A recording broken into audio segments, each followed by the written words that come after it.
This episode is brought to you by the National Centre for Eating Disorders, the NC-FED. Does eating rule your life? If you struggle with control of food, if you're sick and tired of being sick and tired, if you want to speak in confidence to someone who fully understands your relationship with food, contact Sam at the National Centre for Eating Disorders. You will find our details online or call 0845 838 2040. We know everything there is to know about eating distress, and all our practitioners are properly trained. The first simple step is to have a no obligation assessment where you can speak freely in confidence to someone who understands and who will be able to tell you what is keeping you stuck. You will not need to do anything else if you simply want to think about what we have to say. If eating rules your life, take that first brave step now and get in touch. 0845 838 2040 during the week, or look us up at www.eating-disorders.org.uk. Hello and welcome to the Eating Disorder Therapist podcast. This is a podcast to help you find peace with food and overcome disordered eating. And I'm Harriet Frew, aka the Eating Disorder Therapist, and I'm so excited to share with you all kinds of stories, tips, information and guest interviews to help you on your journey in finding peace with food. So thank you so much for listening today. Now, before I launch into my episode today, I just want to say a big thank you to everyone who is listening and who is supporting this podcast. I appreciate it so much. I do receive so many lovely messages from people all over the world who are listening in, and it is quite incredible really, and quite heartwarming and quite bizarre to think that so many people all over the world listen to this podcast and are supported and helped by it. And I still haven't really quite got my brain around that. And I am incredibly appreciative as well to all the guests that have been on and spoken and shared their story and talked about the work they do. I don't know if you can hear, like, the rain is pouring down where I am at the moment on a flat roof. So apologies if you can hear that in the background. But yes, so thank you to all the guests. I just really want to say a huge thank you to everyone who has been on and supported the podcast. And it just makes it. And I feel like I am the kind of channel for the podcast almost. You know, I started it, I speak to people, I interview people, I get them on, but really it's become so much more than about me. And that is really wonderful because at the end of the day, the whole reason I wanted to start a podcast was to be able to reach lots of people and to hopefully inspire and motivate people that recovery is possible and lots more. So today I was due to have a guest, but due to some practical considerations, me having some gas pipes laid in the close that I live in, and I've had gas men in and out of the house and drilling holes in the wall and all sorts. So it just wasn't very practical. So I've decided to record a solo episode. So I'm going to talk today a bit about diets, diet culture, how to shift your mentality around that, how to get into a different space, how you almost need to undergo this huge paradigm shift away from so many of the cultural views that are held very dearly, and to step into a new lane when you're in recovery. And I really recognize that as incredibly challenging, but is really possible and also massively liberating. So let's talk a bit about dieting in Western culture. So the diet mentality values losing weight, slim body shape and body aesthetics over well-being and health. So weight loss tends to be praised regardless of the road taken to achieve this. And never mind if you end up getting an eating disorder. Now, so many of my clients have said that they were praised so much for their bodies when they were in a really tricky place with food. And I just think this highlights how distorted and warped our culture is. And we have really confused wellness with equating sort of thinness, and it's all become very tangled up. Whereas actually we know that many people that are underweight or too thin or on losing weight are not in the most healthy place. So it's just so much bigger than that, isn't it? And we need to look at each individual person and what is healthy for them, because losing weight in itself, okay, it can be helpful for some people, but actually in many, many instances, losing weight is not necessarily the path to health and wellness, but we often get all tangled up with this. So diet mentality is firmly ingrained in Western culture as a normal, and we tend not to question it. It's a given that Disney princesses are thin, people in the media tend to be in smaller bodies, and that diet plans are sold prolifically by multinational companies. Now, we often just take all of this for granted, don't we? We don't even really question it. And I sometimes think it's almost like we have been indoctrinated with this way of thinking from birth. So many of the messages we hold, the things that we believe, are quite unconscious and have been passed on to us by, the culture, by people in our families, passed down the generations, and we've just taken it all on board. We haven't really questioned it. It is very, very problematic.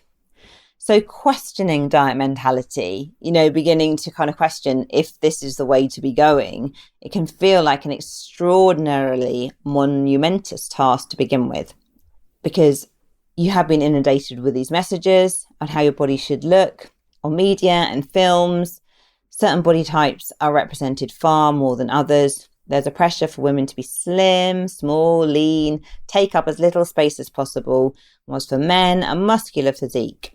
So there's this powerful subconscious message that losing weight is good, with diets and wellness plans being such a normalised part of life. Now, thankfully, there is a powerful pushback against these old ideals, and people are challenging these messages. The body positive movement is making strides, starting out as a movement for marginalised groups, but spreading into the mainstream. And we know as well that diets don't work for many people, and intuitive eating principles have become much more well known and practiced and understood and written about and researched about in recent years.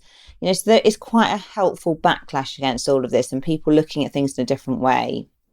We know as well that trying to force your body to conform to a certain shape, which doesn't fit with your build or genetics, and then involves eating in a way that disrupts your relationship with food, is absolutely detrimental to mental and physical well-being. And do diets work anyway? Now, I think for most of us, we've probably all been on a diet at some point, and often in the beginning, diets can work.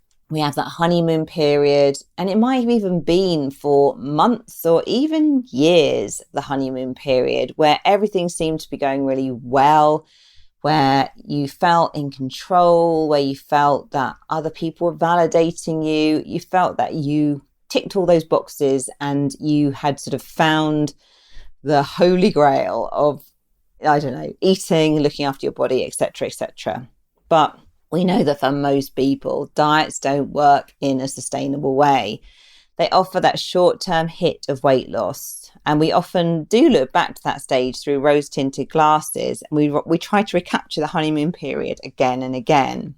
But we know that half of all dieters put on even more weight than they've lost. And you're also extremely high risk of developing disordered eating behaviours along the way as you push your body into a state of starvation and deprivation. And only 3 to 5% of people who diet have kept the weight off 1 year on. So it's quite mind-blowing when we really look at the statistics. And of course, once you start dieting, you just start to lose trust with your body. Dieting disrupts your ability to trust your body. And when you start dieting, you exchange the automatic internal regulators of appetite for conscious mental ones. You're no longer listening to your body, but following external rules. You teach yourself to stop responding to hunger cues, ignoring the I'm hungry and let's stop eating messages. And when you stop dieting, breaking it temporarily or for good, you run the risk of rebound eating as the internal guide of hunger and fullness cues has been ignored for so long. So I think it's so hard, isn't it? Like if you've been dieting for a long time, you can't just cross the river easily back to the other side, to that non-dieting place, because you have lost trust with your body. You've lost trust with those internal hunger and fullness cues. You are a bit at sea with it all. And you're so used to relying on something external to tell you what you can and can't eat and how much and how many grams, etc., etc. And it's really hard to know, what does my body want? So the tricky thing with dieting is it does change your relationship with food. Probably pre-dieting won't be true for everybody, but you may have been a lot more food neutral. You may not have thought about food. You may not have been preoccupied with food. Food may have been something that was fuel, pleasurable, but in the background of your life rather than this thing that you were excessively preoccupied with. But when you start dieting, you tend to get powerful urges to eat. You get excessive preoccupation with food, feelings of being out of control around food, and loss of recognition of internal hunger cues. And research has shown that if you put dieters in front of a buffet, dieters will eat as much as they possibly can in front of a buffet because they feel like they're losing control. They've got to make the most of having all these lovely foods, and because the diet will start tomorrow. Whereas if you put people that are non-dieters in front of a buffet, they're much more likely to eat their hunger and fullness cues because they haven't got that fear of deprivation and the fact that they're going to have to start the diet tomorrow. They know that all these foods are available to them at any point. Now, when I'm talking here, we are probably, I'm often thinking as well about more extreme diets when people are on very low calorie limits, missing meals, maybe cutting out food groups, things that are perhaps a bit more obviously diety or restrained around food. But I think something I've been reflecting on recently, I'm working with several people at the moment who are struggling with bulimia or chewing and spitting or binge eating disorder. And they probably, in nearly all the instances of the people I'm working with, they have had periods in the past where they have been what I would call doing more extreme dieting, but they've made some really great progress along the recovery road and they are now much more relaxed around food. However, they are probably still being a bit too restrictive. So there are probably still some rules around food. There's probably still quite a lot of anxiety around eating certain foods, and certain foods will definitely still be seen as good or bad. But these rules are probably a lot more subtle. And I think sometimes people just aren't even aware that the rules exist because they think, I'm not dieting anymore because of, I'm not doing that crazy plan that I was doing before. But actually, when you start to dig a bit deeper, you realize that perhaps the person is binging on certain foods or chewing and spitting on certain foods that they would never allow in their normal daily eating pattern. I guess, again, that is a bit problematic when you are recovering from an eating disorder, because when you have that sort of dichotomous thinking around foods, good foods, bad foods, healthy or unhealthy foods, you're going to be massively at risk of exhibiting disordered eating patterns around the foods that you deem as forbidden or seductive or things that you should avoid. So I'm just kind of saying that for you to just be reflective, be very curious and compassionate with yourself, and just to notice, actually, am I still being a bit restrictive? Because sometimes it can be quite subtle, but if you are slipping into binge eating, if you are chewing and spitting, it might be that is going on for you. Okay, right, I'm now going to talk a bit more about the impact of dieting on humans and how it can drive us a bit crazy. So I'm sure so many of you will have heard of the Minnesota starvation experiment. The Minnesota experiment offers remarkable insights into the impact of starvation on the human body. Now, thankfully, it wouldn't be ethical to conduct this experiment today, but it's referred to regularly to help us understand how food restriction affects human beings. Now, if anyone wants to go and read up on this extensively, I believe it's in the Biology of Human Starvation research journal in 1950. So I'm going to just do a summarized version of this now, but Google it. Do go and look it up in the Biology of Human Starvation if you really want to do a deep dive in here. So the Minnesota starvation study was conducted by a guy called Ansel Keys. It was done post-war when we were very worried about having world food shortages, where food was rationed, etc. So Ansel Keys wanted to know what would happen if we experienced worldwide even food shortages, and what would happen to humans if they faced, starvation. So he advertised for people to come forward and take part in the study, and 200 conscientious objectors volunteered as an alternative to war. And Keys and his team of researchers whittled this down to 36 men. The men, all aged 20 to 33 years, were chosen for their physical and mental resilience. So the results, 1,385 pages in total, and I have to confess I have not read this, was published in the Biology of Human Starvation in 1950. So it was a year-long experiment. Firstly, there was a control period to just determine how much the men were eating kind of normally prior to the experiment. And they found that they were eating 3,210 calories a day. And they were pretty active as well. I guess kind of back in the day as well, people were generally a bit more active compared to our more sedentary lives today. They then had, the control period was 12 weeks. They then had a starvation period of 24 weeks.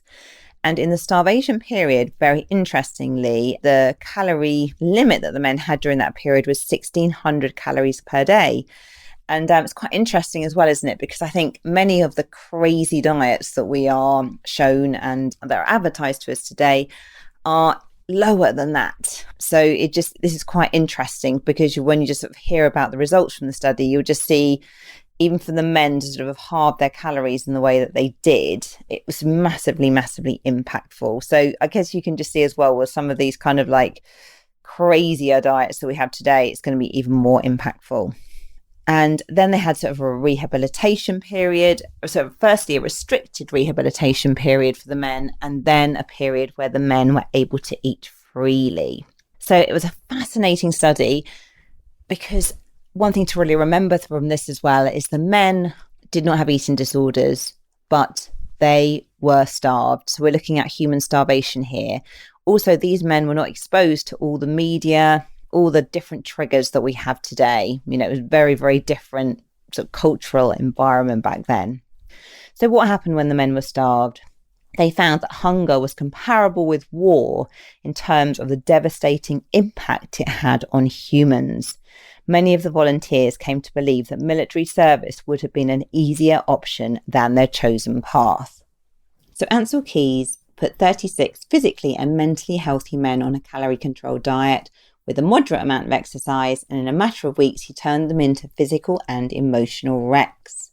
Physically, the men reported incessant hunger, weakness, exhaustion, and they lost 21% of their strength in the first 12 weeks alone. They experienced dizziness, muscle wasting, hair loss, and reduced coordination, and several withdrew from their university classes because they simply didn't have the energy or motivation to attend. Psychologically, the men became obsessed with food, meal times and everything to do with eating, and a number became chefs after the experiment. Such was their interest in food. And I can just think as well, like so many of my clients that are, adopting restrictive eating patterns end up often wanting to work in cafes, working around food in restaurants, baking all the time. It's a sure sign often that someone is really deprived and wanting to be kind of near food and think about food, be obsessed with food the whole time. So with the men, before the buddy system was put in place, a couple did get hold of some forbidden food and binge, and they suffered extreme guilt and self-loathing as a result. Again, I think this is fascinating because they didn't have eating disorders, but it shows just kind of what naturally will happen when the human body is starved. The men as well reported extreme depression, irritability, a sense of deprivation, and they lost all interest in sex. And they actually lost all interest in anything other than food, such as the human drive to overcome hunger. So I think hearing about this experiment as well, and hearing about that preoccupation with food and the physical and mental effects it has on you, is so helpful just to realise that actually if you're experiencing some of these symptoms, it's probably down to restrictive eating. And it's really so validating to hear that, because I think sometimes we can start to think, actually, it's just me. There's something wrong with me, that I'm just really obsessed with food, that I can't stop thinking about food, that other people are so much more peaceful around food. What is wrong with me? But, hearing about the study, it's very validating because we know that when the human beings are starved, these are natural consequences. And the fantastic thing, and I'm going to talk about this more in a minute, is that actually, though, we can come out of this and things can be reversed. So in the rehabilitation period, the men were given different additional calories, and some of the men were given as well additional vitamin and protein supplements. But Ansel Keys concluded that the only thing that determined the speed at which the men recovered was the calorie intake. So the body didn't respond to vitamins or protein particularly. It just wanted the energy, the calorie deficit to be reversed. I think, again, this is quite helpful to hear as well, because I think sometimes we can feel that there is a perfect way to recover. There's a perfect meal plan to follow. If we're following the exact kind of macronutrient ratio or whatever, that we're going to recover in the best way possible. And of course, it's helpful to eat in a balanced way, but I think there is no perfect way. Your body just wants to reverse the calorie deficit. It just wants to have the energy. Okay. So it can be no surprise, therefore, that when the men were given free access to food, some of them did overeat and binge to correct the calorie deficit they had suffered. And I think, again, just to sort of really say, it's very, very normal. You know, as human beings, we are built for survival. And it's a really, really normal thing that, you know, if we've deprived ourselves, that almost the elastic band has to ping back the other way. We have to we sort of compensate, you know, we often needing to kind of like eat more, you know, and eat larger quantities just to kind of get back to a healthier place. But it's not going to be like that forever. You know, with the men as well, they came out the other side of this. Some of them did continue to have some issues with eating for some time after the experiment, but actually they managed to weight restore. They got back to a kind of healthy place, and the impact was temporary. So again, it's just reassuring to know in a way that recovery can be a messy old, bumpy old road, and your appetite, your hunger, your fullness, everything's going to be out of sync when you're in that kind of messy in-between period. But you kind of have to go through that to get to the other side. The only way out is through. And it is so worth it, though, because what's the alternative? That you're going to be holding yourself in a place where you are massively preoccupied with food, at risk of binging, feeling tired, exhausted, all the physical and emotional effects. It's just not worth it. Interestingly as well, men who had previously shown no awareness of body size and image reported sort of feeling body dissatisfaction. So again, it's really interesting because, again, these men were not in a culture where thinness was really being promoted. So something happens to the human brain in terms of like body perception when we lose weight. So that's just really interesting to know as well. And we do tend to find, I know many people I've worked with, that actually, you know, body image can be a really difficult area, but actually the more weight restored you become, the more you are taking in good nutrition, the more your brain is working in a healthy way, the body image concerns often do reduce. Whereas actually when you're really, really underweight and when you're really deprived, when you're in that kind of really rigid and all or nothing mindset, your body image is often a lot worse. So I'm now going to change direction slightly and talk a bit about why over-evaluation of our shape and weight as a measure of our worth is so problematic. And in our culture, it's almost become quite normalised, hasn't it? That weight, shape, body image, it can form a huge part of our self-worth and our identity. And I guess in the culture we live in, it's probably unrealistic that these things are never going to matter to us at all. But what would be helpful, I think, for most of us, is that they only take up a proportion of our worth, and they are not like the main way that we try and derive self-worth, because it's really, really hard to win when you put so much focus on that. So when you primarily focus on weight goals or body aesthetics, your self-worth becomes linked to your ability to achieve these goals. So your ability to follow a diet, achieve a number on the scales, it will become the way that you feel good about yourself. So if you are sticking perfectly to the plan, or if the scales are going down, you feel good. if you are not sticking to those goals, you don't feel good at all. Now, the person without disordered eating and who has a healthier relationship with their body will probably have more balance in their life, even of, having a balance of different variables that make up their self-worth. So if we think about two pie charts, the person without disordered eating, the person that has sort of healthy balance of deriving worth from a lot of different areas, if they were going to draw out a pie chart, they may have like a segment for friends, a segment for hobbies, a segment for career or study. They might have a segment in there for how they look. And they might have a segment in there for spirituality, a segment in there for activity. I don't know. It could be many, many different things. And there is no right or wrong way to have your pie chart. Every human being is going to be slightly individual. But I guess it's quite healthy as a human being to derive your worth from lots and lots of different things. And to kind of just feel generally, actually, I'm okay, I'm good enough. It's not all down to me achieving things all the time. Whereas someone with an eating disorder or disordered eating, they're drawing their pie chart out. Probably food, weight, shape, it's going to take up 85, 90% maybe of the pie chart. And then other life areas, so things like family, friends, hobbies, career, etc., are going to be crammed in to a much smaller segment of the pie chart. So as you can see, it's putting a lot of pressure on controlling food, controlling weight as a way to feel good. And that is pretty difficult to achieve. So what you might even want to do is grab a pen and paper, pause this podcast just for a moment, and draw out your own self-worth pie chart. Draw out how you think it looks now. Think about the different segments. Think about, where are all the different areas of your life that you derive your self-worth from? And then draw a second pie chart and think, actually, how would I like it to be? Because this is quite a good way to do a bit more of a zoom out on our life, to actually recognize, okay, what's going on now? How would I like it to be?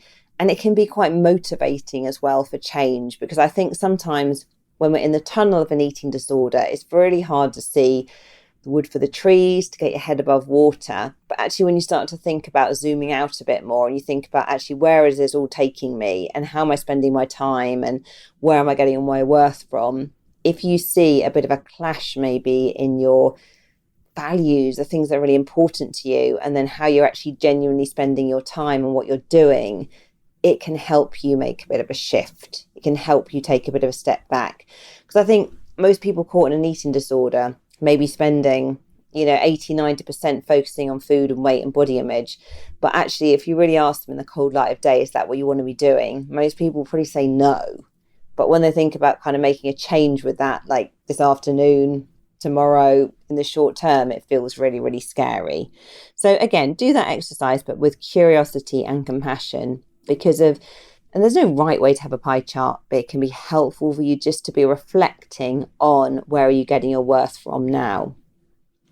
So when you are putting so much value on controlling your weight and shape as a means of deriving worth, it's so hard to succeed. It's difficult to ever feel thin enough or to be sticking well enough almost to the rigid eating plan.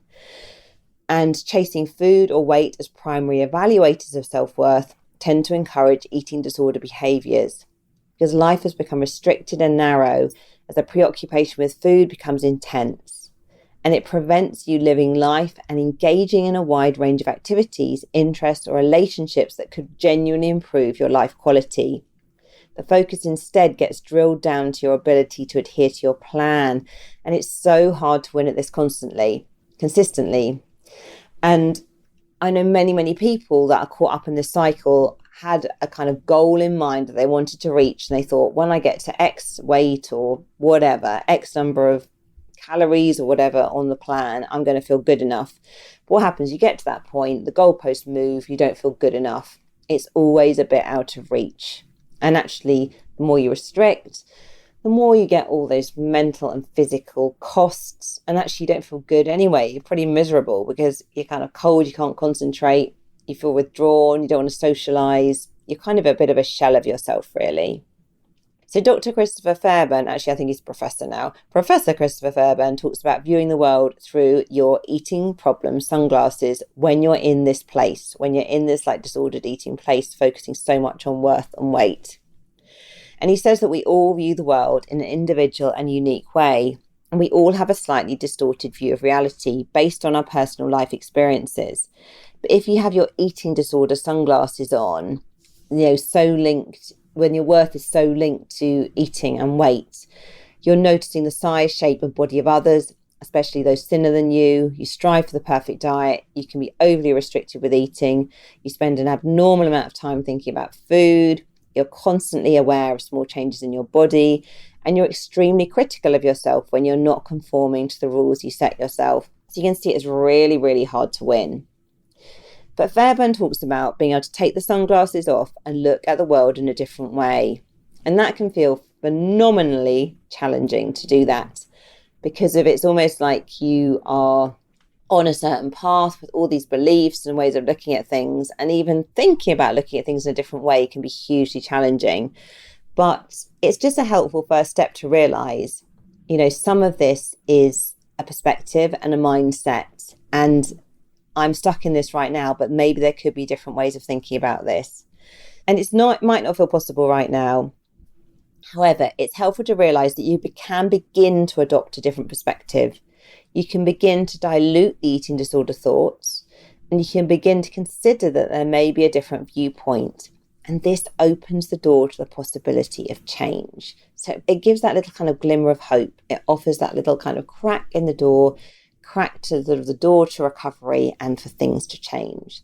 And I like to sometimes think about diluting the eating disorder sunglasses, because I think it's pretty hard, isn't it, just to suddenly take them off when you've been looking at the world in that way for such a long time, but starting to dilute them. And again, over time, little changes do add up to a great deal of change. So it's not about trying to overhaul this whole mindset and look at things differently in the next few weeks. It's engaging with the long game and realizing profoundly how much change we can make when we look at this in the bigger kind of picture, and we think about perhaps how much change we can make in a year.